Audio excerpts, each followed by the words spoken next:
चोरी हुआ माल वापस पाने का अमल। चोर चोरी शुदा माल खुद ही वापस करने पर मजबूर हो जाएगा। चोर को तकलीफ देने का अमल, एक ऐसा अमल जिससे आप चोर का पता लगा सकते हैं। अस्सलामुअलैकुम दोस्तों मैं हूँ आमिर शाकर अली शाकर। तो दोस्तों, चोरी करना एक बुरी आदत है। चोर जो होते हैं वो दो तीन किस्म के होते हैं। कुछ चोर तो ऐसे होते हैं जिन्होंने चोरी करना अपना पेशा बनाया हुआ होता है, और कुछ चोर जो होते हैं वो प्रोफेशनल किस्म के होते हैं, और कुछ लोग शौक से चोरी करते हैं, और कुछ लोग जो है वो मजबूरी की हालत में चोरी करते हैं। तो इन सब अफराद को पकड़ने के लिए आज मैं आपके साथ एक ऐसा अमल शेयर करूंगा जिससे आप आसानी से पता लगा सकते हैं कि आपका चोर कौन है।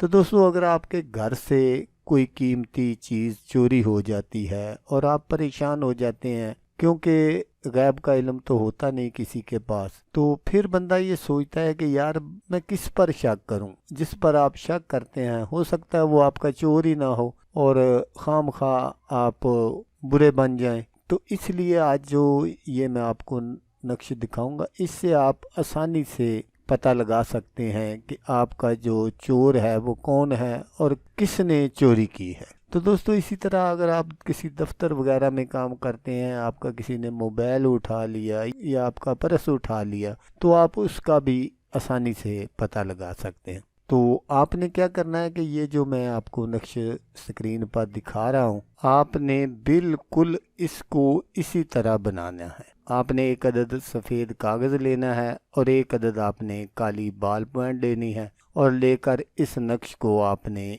इसी तरह बना लेना है। इस नक्श को बनाने की कोई कैद नहीं है कि आपने फ़लाँ दिन बनाना है या फ़लाँ टाइम बनाना है। जिस दिन भी आपका जी चाहे, जिस टाइम आपका जी चाहे, आप इस नक्श को बना सकते हैं। तो जब आप ये नक्श बना लें तो उसके नीचे जैसा कि ये फ़लाँ बिनते फ़लाँ लिखा हुआ, जितने लोगों पर भी आपको शक हो, आपने नीचे उनका नाम लिख देना है। अगर आपको किसी की वालदा के नाम का पता ना हो तो फिर आपने क्या करना है कि आपने फ़लाँ बिनते फ़लाँ फ़लाँ की जगह उसकी वालदा की नाम की जगह आपने हवा लिख देना है। तो इस तरह भी ये अमल काम करेगा।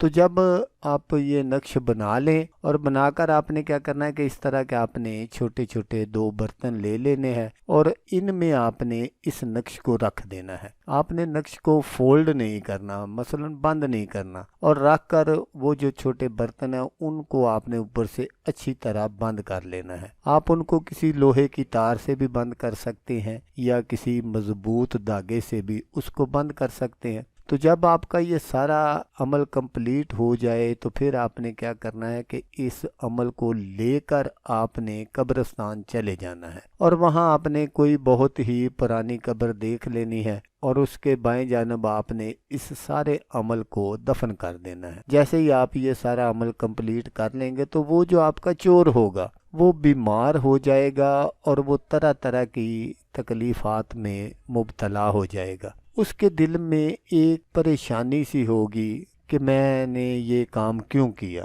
तो जब तक वो आपकी चोरी की हुई चीज़ आपको वापस नहीं करेगा, उसको सुकून नहीं होगा। उसकी जो बीमारी होगी वो बढ़ती जाएगी। वो किसी अच्छे से अच्छे डॉक्टर से भी चेक करवा लेगा तो कोई दवाई जो है उसको अफाका नहीं देगी। तो जब वो चोर आपकी चोरी की हुई चीज़ वापस कर दे तो फिर आपने उस अमल को वहाँ से निकाल कर पानी में बहा देना है, ताकि उस चोर की जो है वो जान बख्शी हो सके और उसको सुकून मिल जाए। ये बहुत ही ज़बरदस्त किस्म का अमल है। तो दोस्तों, इस सबसे जो बड़ी बात है वो ये है कि अगर उनमें से कोई चोर नहीं होगा तो किसी को कोई तकलीफ नहीं पहुंचेगी। ये नहीं है कि आपने उधर नाम लिख दिए और उनको तकलीफ होगी, उनमें से किसी को कोई मसला मसाइल नहीं होगा। تو دوستو اگر آپ کو ویڈیو اچھی لگے تو آپ نے اس کو لائک اور شیئر ضرور کرنا ہے۔ خدا نہ کرے کہ آپ کو اس کی ضرورت ہو، کوئی اور دوست ایسا ہو